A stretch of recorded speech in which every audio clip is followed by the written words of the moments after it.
Hey everybody, it's Ryan Hodge here from Ryan Hodge Coaching and Consulting, the realty firm here in London, Ontario, Canada, and of course, www.theintegrityvow.com, which is this interview's new sponsor. And my purpose is always to support and serve other human beings who desire growth and change in any area of their lives. And the purpose of these interviews is to bring on people that you can learn from and grow with, and actually find some very, very valuable information from epic human beings that have done exceptional things to serve and support others as well.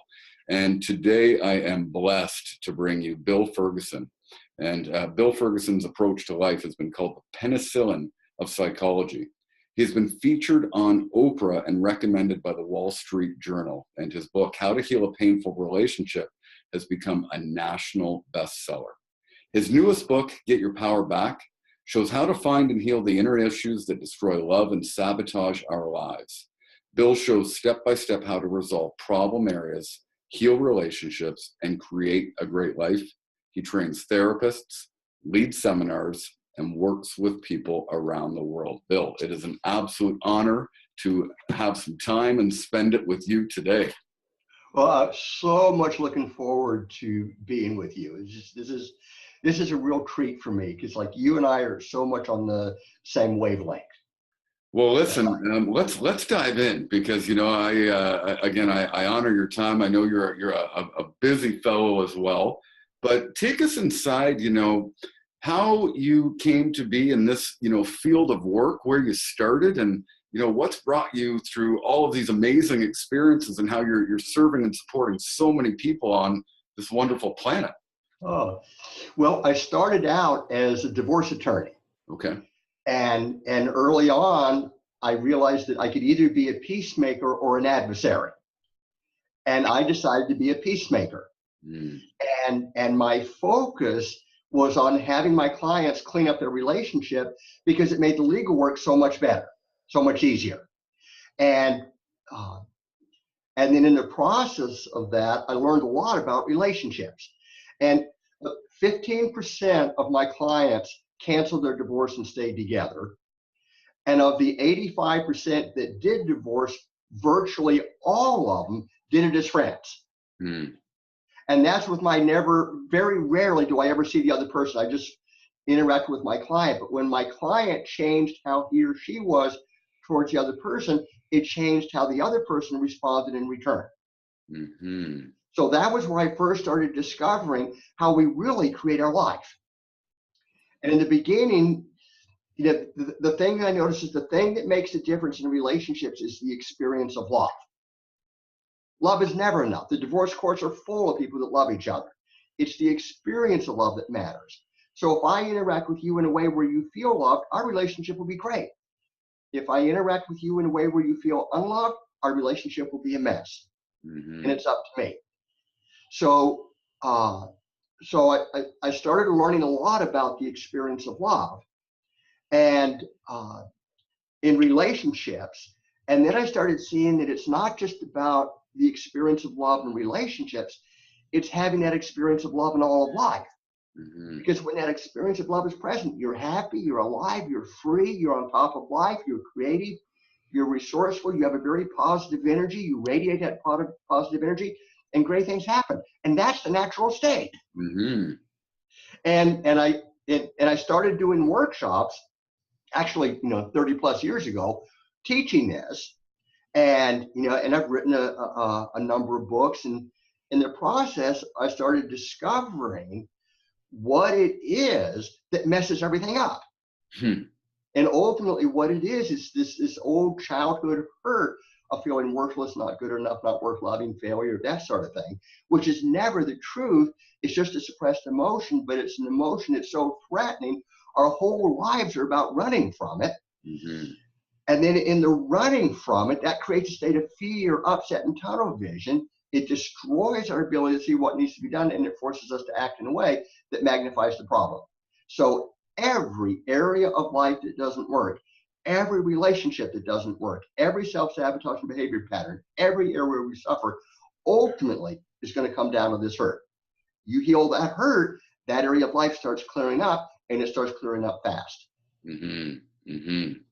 So And what's led you to, continue on that path? Did you obviously were, a divorce attorney. At some point I believe closed your practice yes. and, took just a full approach to, serving others on, understanding themselves and, ultimately the experience that they're having. Yes. Well, I closed the law practice in '85. So Okay. that was a number of years ago. Sure. And, and I was, and had started doing workshops before then, but then I closed and started doing it full time. And it just is my passion. If I can say a few words that really makes a difference in somebody's life, I come alive. So Sure. what my life is about having people discover who they are. It's about having people heal their relationships, have their lives work, heal inside. It's about having people learn how to live in the experience of love. Mm-hmm. Mm-hmm. And to me, everything else is so irrelevant. Yes. Yes. So, as I mentioned, and as we've discussed, primarily, the pool of people that I get to facilitate some growth with, or, promote, some of these interviews to, is in the real estate environment. And, Yes. real estate is a career path that is very dependent on time. And, it is, just a breeding ground for real relationship challenges, that oftentimes people say, I just can't make the time to, serve my family or be with my spouse or significant other. Do you Yes. think that it is the time element to it, or is it something else that's truly getting in the way? I've got my own, perspective on that, but what do you feel really, begins that breakdown in a relationship when you've got somebody that's in a very, very demanding and busy career? Okay. Well, anytime there's a relationship or any area of life that isn't working, that which we think is the problem ultimately is never the problem. Mm-hmm. It's always the symptom of something deeper. Mm-hmm. And until you resolve the something deeper, nothing's going to change on the surface. Mm-hmm. So there's a couple of things that address what you just talked about. One thing is, like, if somebody's running from that hurt of failure, their whole life is going to be about trying to prove what a success they are, no matter what the consequences are every place else. But what happens is that in that running from failure, trying to become a success, you never get to the place where you have success without failure. Never. Mm-hmm. And the more you run from failure, the more you create failure. So there's this underlying push that ends up sabotaging our lives in many ways. So that's one thing that happens. Mm-hmm. The other thing is that, like, if there's a specific area that isn't working, that's an area where we're fighting the truth. Mm. So let me explain. There's two realities. There's the reality. What so is what so. What happened is what happened. What is. That's the reality. And then there's our reality. And our reality consists of all the thoughts, the feelings, the emotion, the points of view, the stuff. So there's the truth, there's our stuff about it. When you're at peace with the truth, doesn't mean you like it, but when you're at peace with the truth, you automatically look in a direction where solutions show up. Mm. I hate it that this is the way that it is, but that's the way it is. Well, based on the facts, what do I need to do? That's where life works. Mm-hmm. If you look at the areas of your life that work great, those are areas where we can flow with whatever happens. But if you look at any area of life that isn't working, no matter what it is, notice the direction of focus. Instead of putting the focus on what do I need to do based on the facts, all the focus is on fighting the facts. Mm-hmm. And when our focus is on resisting, it is 180 degrees opposite of where the solutions are. So in that state of resisting, we destroy our ability to see what needs to be done, and we interact in a way that literally magnifies the problem. Mm-hmm. See, and this condition is present in any area of life that isn't working. And to see that, just look in your life. Notice that the areas of life that work great are areas where you can flow with whatever happens. The areas of life that don't work are areas where we can't flow. We talked a little bit about that a little bit of different wording, but the law of resistance. What we resist persists, and how energy, if we're resisting it, can actually present itself as a real negative blockage, and really creep up into our experience and just situate itself there.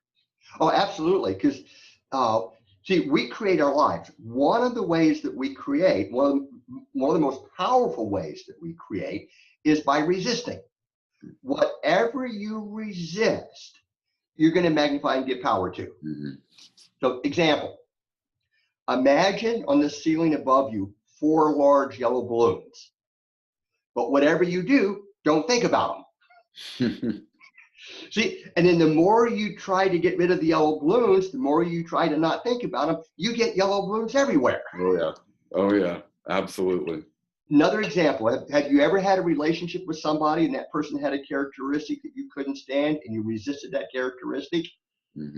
Notice what happens to it. It magnifies it. It grows. Yes. So it's the nature of resisting. Another thing is fear. Fear and upsets are both states of mind. A fear is created by resisting a future event. So if I'm resisting losing somebody, I have this fear called, if I have fear of losing somebody, I'm resisting this future event called losing the person. The more I resist losing the person, the bigger my fear. The bigger my fear, the more I'm threatened. The more I'm threatened, the more I'm going to hang on. The more I'm going to act destructively, which is going to push the person away and bring to me my fear. So literally, whatever you fear and resist, you create. So true. So true. So, and then what we do is all of our focus is on what happens in our life, but that's never the problem. That's the symptom. And when you've obviously worked with clients and couples, when you shifted over into the business realm or the entrepreneurial realm, oftentimes a lot of my clients, they come into my platform and like you said, they're focusing on an outside experience, whether it's their spouse or something that's going on, or the real estate market's tanking. And there's somewhat of a lack of responsibility there as far as personal responsibility. Do the principles that you share with others apply just as much in relationships as in their personal and business worlds? It's everywhere. It's every aspect of life, including health. It's literally every area of life. The more you're at peace, the more you see clearly, the more you're effective, the more life works. The more you're in a state of fear and upset, you're going to interact in a way that makes everything worse. And one thing that's interesting is that no circumstance has the ability to create an upset. See, if you look at any time you've been upset, something happened. That's a fact. And notice that you were fighting it. Absolutely. See, and what would happen to the upset if somehow you were at peace with the truth of what happened? The upset would disappear. You would restore your ability to see clearly, and then you would become very, very effective in handling your situation. So taking that pause at times and just, responding versus reacting. Everybody, often just reacts, with hostility or anger or frustration. Absolutely. You see, and also another thing to notice is that when you're in that state of upset, it's all about emotion. And when you're at peace, it's all about facts. Huge difference. So what brought you to learn this, Bill? Where on your life path did you obviously you saw it in your practice and you would have been applying some of these principles. What got you to awaken to this this thought process? Well, there was something that happened years ago, and actually happened for me in real estate. Okay. I bought a whole bunch of real estate highly leveraged right before the market collapsed. Oh, okay. And I lost everything. I lost all my investments, I lost my office, and I lost my home. Wow. And it was a very, very painful time. But looking back, it was one of the most wonderful times of my life, because what it did was it put failure in my face big time. See, up to that point, I'd always been able to rationalize around it, anything other than face it. But this time, failure was so big, I couldn't escape it. Mm-hmm. And then there was this moment when I looked over my life and I just saw all the evidence to prove what a failure I was. Now, there was also a ton of evidence to prove what a success I was, but at the time I couldn't see that. All I could see was failure. And there was this moment when I let it in. Yep, I'm a failure. Don't like it, but I can't deny it. There it is. Mm-hmm. And I didn't realize it at the time, but the moment I let in what a failure I was, my fear of failure disappeared. It lost its power. And then the tunnel vision lost its power. I could see clearly. And then there was this moment where I felt this wonderful freedom. It's like, oh, I'm a failure. How great. It takes all the pressure off, because now I don't have to prove I'm a success. I can just be me. Love it.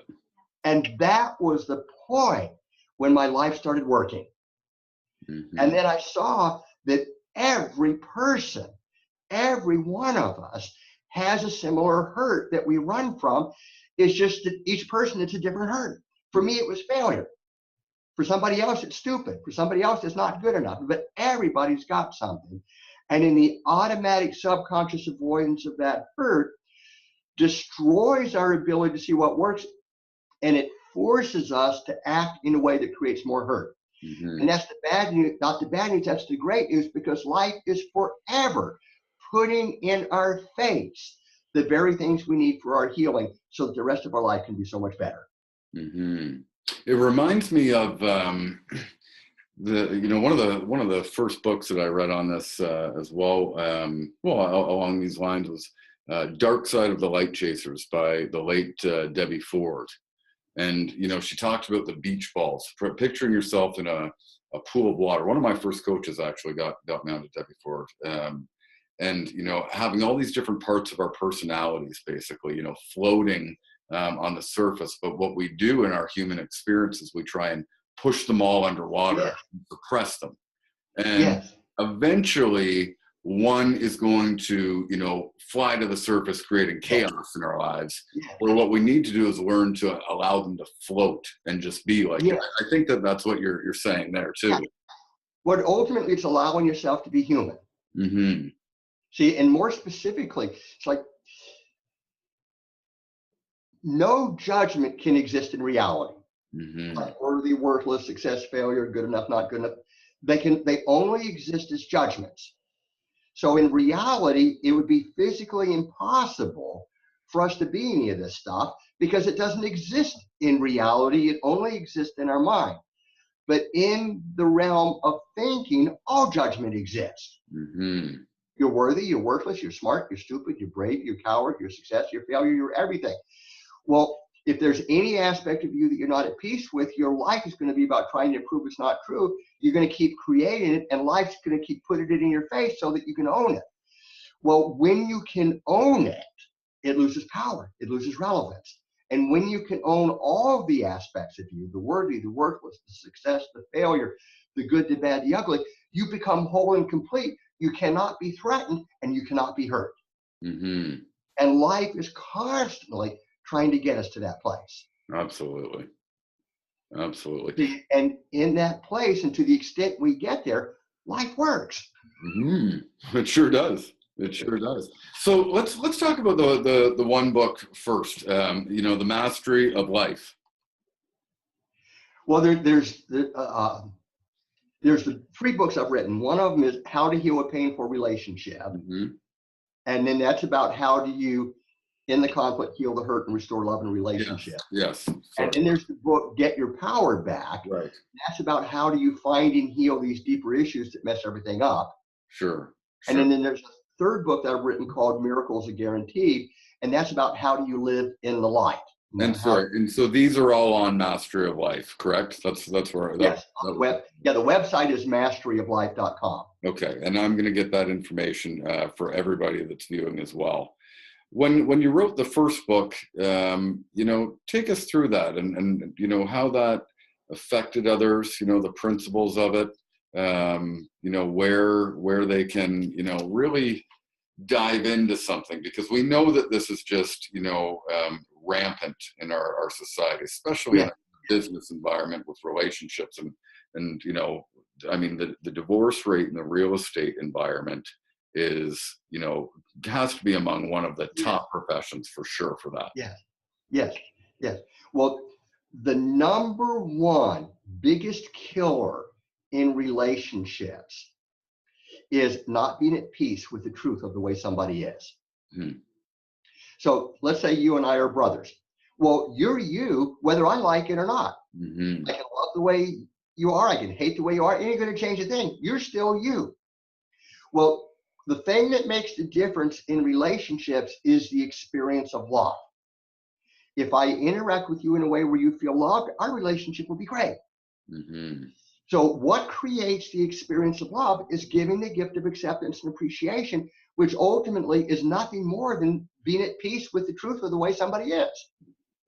So as I accept you just for who you are and empower you for who you are, you're going to feel loved, you're going to get empowered, your walls of protection are going to come down around me, and then automatically you're going to become more accepting and appreciative of me. Mm-hmm. And then I get more empowered and I become more appreciative of you, you become more appreciative of me, and we create this beautiful cycle of loving, supporting, and empowering each other. Mm-hmm. That's what creates love. What kills love is the opposite. It's fighting the truth of the way you are.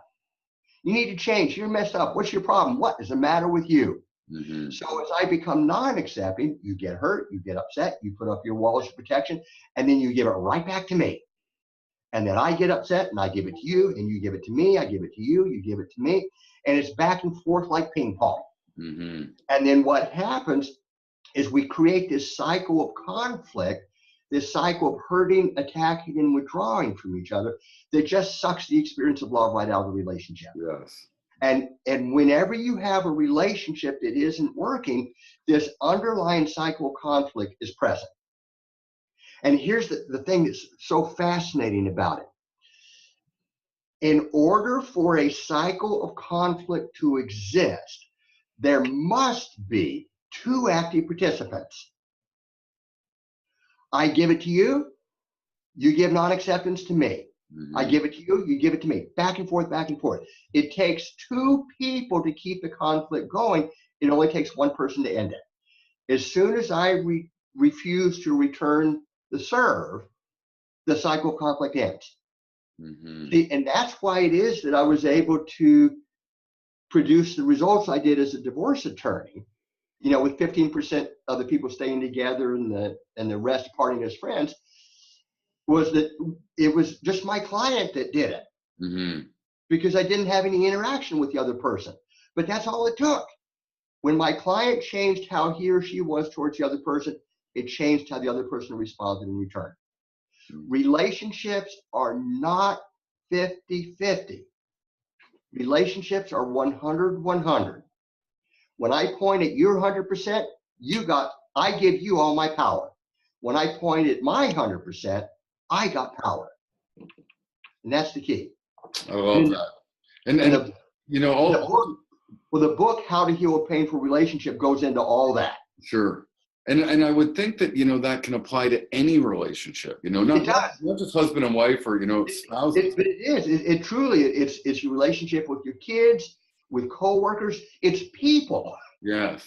It's people. It applies to the grocery store attendant. Mm-hmm. You know, and the same thing is true with life. Mm-hmm. Every time you interact with another person, you're either going to create love or you're going to destroy love. And whatever you give is going to come right back. And the same thing is true with life. Mm-hmm. And the same thing is true with our relationship with ourselves. It really is, you know, where you're drilling into the principles of, you know, not trying to control all of your external circumstances, but looking inwards and, Yes. creating that power of your own. Yes. Hmm. And the irony is, the more you do that, the more the circumstances of your life fall in line. Hmm. See, and that's power, which is very different from force. Yes. In our culture, we try to force things. That produces the opposite. Hmm. So did that lead you into, the Get Your Power Back book then? Like just, Yes. an Yes. evolvement? Because I started out having my working with relationships, creating that experience of love in our relationships. And then I started seeing that it's not just about having the experience of love in relationships, it's about having the experience of love in all of life. Mm, And I started looking at, well, what creates it and what destroys it, and in the process of all that, I had the experience I shared a little while ago about the real estate and yeah. losing everything, Hmm. and then that was a game changer, because then once I saw that, well, then my focus was on having other people see it, Right. because the finding and the healing of that hurt, it is literally the single most important thing a person can do in your whole entire life. Because until we heal it, we're forced to repeat the past, and the same areas of life that don't work will forever not work. Hmm. But the thing that's so great is that can get reversed, but it takes looking inside instead of outside. Hmm. It's painful work to do at times. And for many, it is so painful that they will continue to, they'll start the work, but then it's so painful that they stop because that pain is just too unbearable to experience, or in their mind's Well, eye. that's the fear. That's Yeah. the fear. One of the things I'm going to do when I work with people is I have them see that what they're running from is an illusion. Hmm. You can search the whole world over for a good enough, but you'll never find one. Hmm. And if you did find find one, what color would it be and how much would it weigh? We actually spend our whole entire lives running from something that doesn't even exist, Hmm. desperately trying to get to someplace else that doesn't exist, destroying our lives in the process. So we create the belief that we're not okay, which has nothing to do with facts. So And true. then we fight the very thing that we made up, which magnifies it out of proportion. Hmm. So when people know ahead of time that what they're looking for is an illusion, it takes away the threat. Absolutely. But they still got to see it. They still got to see it. They got to, own it. They got to take away the power of it. See, and where you want to get to, because there's nothing you can do to get rid of worthless failure or whatever the issue is, because everything we do to get rid of it validates it, magnifies it, gives it more power. You can never get rid of it. But what you can do is you can take away its relevance. Hmm. You can get to the place where you can say, yep, failure is part of me. So what? So is success. Hmm. It's in the so what you get your freedom.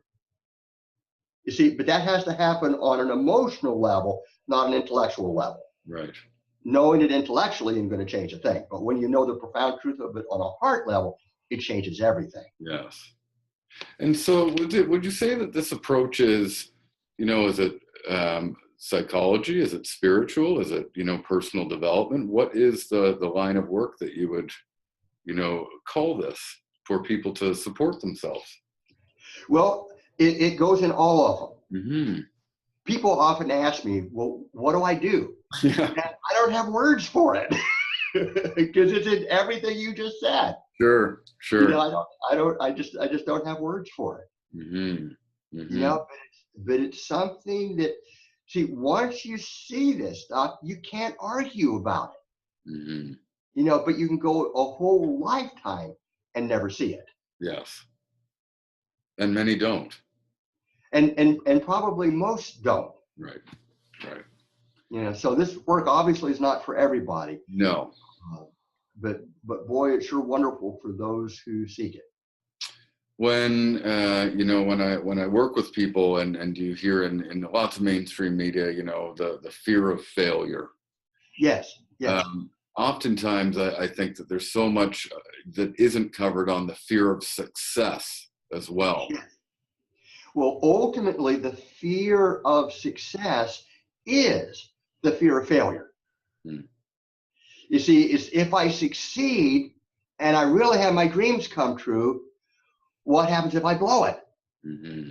Then that'll prove that I'm a failure after all. Nothing. A lot of times they'll go 85%, but they won't go the 100%. Yes. Well, as long as I just go 85%, I'll know down deep that if I really went for it, I could have made it. Hmm. But what happens if I really go for it, put 100% heart and soul into it, and I still don't do it? Mm. Proves I'm a failure. Right. So Right. the fear of success is actually the fear of failure. Mm-hmm.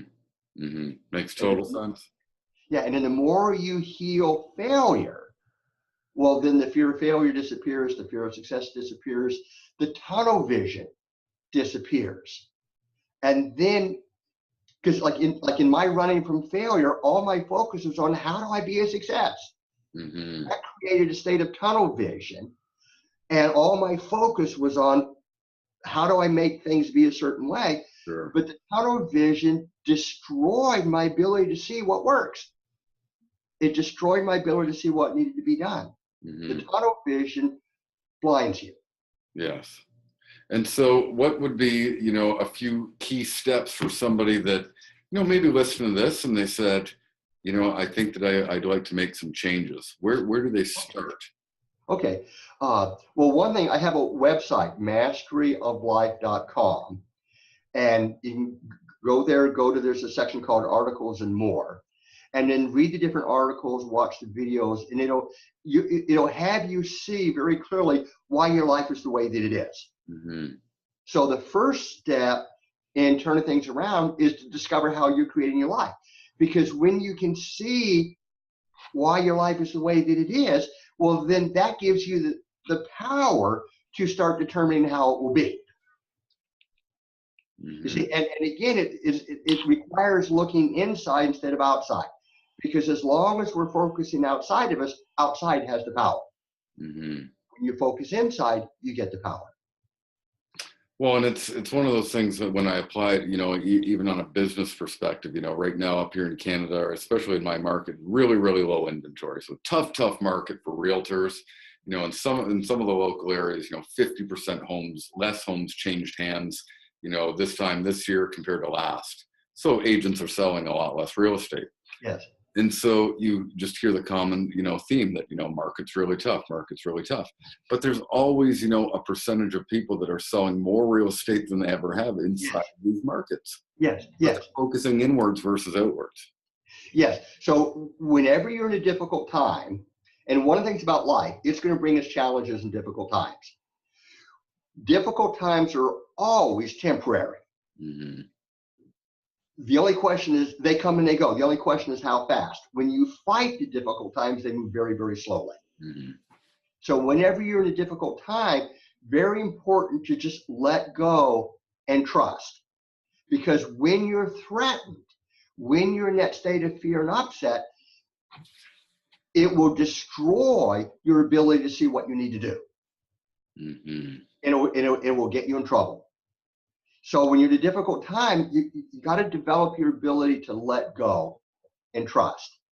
And that restores your inner peace, which has you be so much more effective in dealing with whatever you need to deal with. Mm-hmm. Because to have our lives be great, you've got to take action. Mm-hmm. But when we're in a state of fear and upset, we won't be able to see what that action is. Because when we're in a state of fear and upset, it's not about facts, it's about emotion. Mm-hmm. So the more you can get that emotion out of you, the more you get you back, the more you get your peace back, the more you get your effectiveness back. Wonderful. And that's a big thing. It sure is. It sure is. So, I'd love to dive in a little bit deeper with you another time as well. But what I'd like to find out is, what's next for you? I mean, multiple book author, been on Oprah, a very, very long lifetime commitment to this work, Yes. What is coming up in your world and your experience? Well, actually, I'm at a place now where the things that I used to do don't work anymore. The 21st century moved in and messed everything up. Oh, yeah. So now I'm in a place of relooking. It's like, what is the vehicle for me to do this work? Mm-hmm. And I'm experimenting with doing some webinars, podcasts. I'm created a video course, and so I'm just in the process of looking. Yes. Well, understanding and learning the wonderful world of digital marketing. Yes, yes, Yes. yes, because it changes everything, but it's also great because you have fast access to so many more people. Mm-hmm. Mm-hmm. Absolutely. Absolutely. Well, I'm going to, post all of, your information in the comments and in the multiple groups for this interview. It has been an absolute honor, learning a little bit more about you. I know that this will be a catalyst of change for others that will want to go out and buy your book or, check out your website. So absolutely blessed that you would spend some time and, tell us more about the mastery of life and the work that you do. Well, thank you, and have people go to masteryoflife.com in the section on articles and videos, and it'll just give you a lot of information about your life.